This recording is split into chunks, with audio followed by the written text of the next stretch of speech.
di channel Selviani. Assalamualaikum, saya Selviani akan menjawab pertanyaan dari tema kurikulum dasar hari kedua. Yuk simak. Jawaban mengenai metode individual system. Apa pengertian individual system? Yuk jawab. Individual system adalah proses belajar yang berpusat pada anak sebagai subjek belajar. Mengapa pendekatan yang dilakukan harus individual system? Yuk jawab. Agar hak-hak anak terpenuhi sehingga anak menjadi bahagia, tidak merasa bosan, dan semangat dalam belajarnya. Apa tujuan yang ingin dicapai dengan melakukan pendekatan secara individual system? Yuk jawab. Agar proses belajar dapat dilaksanakan secara bertahap atau small step system dan lebih terfokus pada keadaan masing-masing anak tersebut. Di Bimba, murid dan guru memiliki peran masing-masing. Sebutkan apa peran guru dan murid. Yuk jawab. Peran guru adalah menciptakan suasana belajar jadi menyenangkan, mengasihi dan menyayangi muridnya, melakukan pendekatan pada muridnya, pelajari dan mengenal karakter muridnya, sehingga kita menjadi tahu kesukaan murid tersebut. Siapkan materi serta permainan rumah yang akan diberikan kepada murid. Menghibur murid, menerapkan konsep dasar Bimba, dan mengevaluasi afeksi setiap murid. Juga melaporkan kepada kepala unit ketika ada setiap permasalahan dalam kegiatan. Apa perbedaan antara metode individual system dengan klasikal system? Yuk jawab. Individual system melihat keadaan masing-masing setiap anak, entah itu kemampuannya, kesukaannya. Sementara klasikal system, proses pembelajarannya tidak melihat kemampuan atau kemauan anak tersebut, sehingga waktu pelajaran di dalam kelas tersebut itu semuanya sama dan anak tidak terpenuhi hak-haknya. Jadi anak akan merasa bosan dan suasananya jadi tidak menyenangkan. Individual system justru menimbulkan suasana yang menyenangkan dan anak menjadi semangat dalam belajarnya. Bagaimana cara yang dilakukan motivator agar dapat melakukan pendekatan secara individual system? Yuk jawab.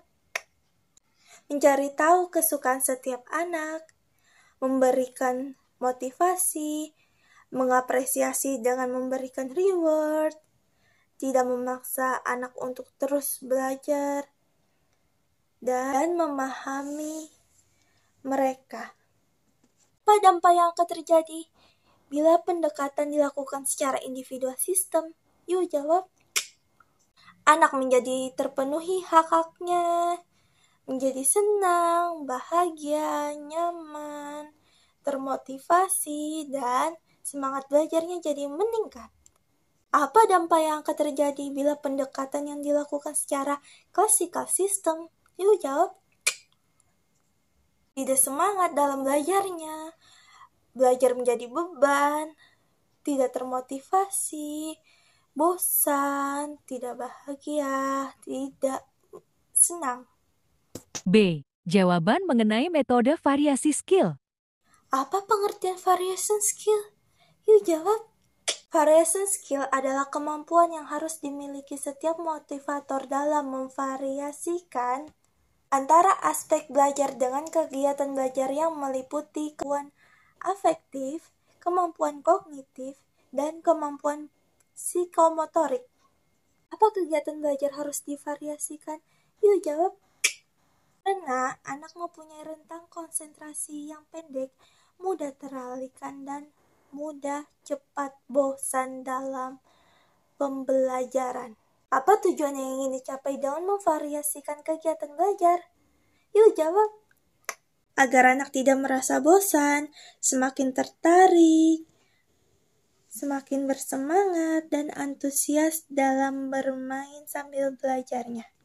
Sebutkan 3 aspek belajar. Yuk jawab. Aspek afektif, aspek kognitif, dan aspek psikomotorik. Kegiatan apa yang termasuk aspek kognitif? Yuk jawab. Kegiatan membaca dan berhitung. Kegiatan apa yang termasuk aspek afektif? Yuk jawab. Kegiatan bernyanyi, berdialog, berdongeng, dan bercerita. Kegiatan apa yang termasuk aspek psikomotorik? Yuk jawab. Menangkap, melempar, menari, mewarnai, menarik garis, dan menulis. Bagaimana cara motivator memvariasikan kegiatan belajar dengan aspek belajar? Yuk jawab. Dengan memvariasikan aspek afektif, aspek kognitif, dan aspek psikomotorik. Seperti teori Bandul. Jadi, kegiatan utama harus diprioritaskan. Tetapi jika anak tersebut merasa bosan, kita harus melakukan kegiatan selingan. Dan tidak harus terlalu sering. Hanya beberapa menit saja. C. Jawaban mengenai teori dasar dalam psikologi pendidikan. Apa yang dimaksud dengan the law of effect atau hukum akibat? Yuk jawab. The law of effect adalah ketika kita melakukan suatu kegiatan yang menyenangkan, maka akibatnya akan mengulang kegiatan tersebut. Apa yang dimaksud dengan the law of exercise atau hukum latihan? Yuk jawab. Law of exercise adalah ketika kita melakukan suatu kegiatan yang terus berulang, maka akan berdampak mampu. Apa yang dimaksud dengan the law of readiness atau hukum kesiapan? Yuk jawab. Law of readiness adalah ketika seseorang semakin mampu, maka semakin terampil dan siap, serta prosesnya semakin menyenangkan. Tampaknya akan menumbuhkan minat belajar. Terima kasih telah menonton video ini. Semoga ilmunya bermanfaat dan diberi keberkahan. Sampai jumpa lagi.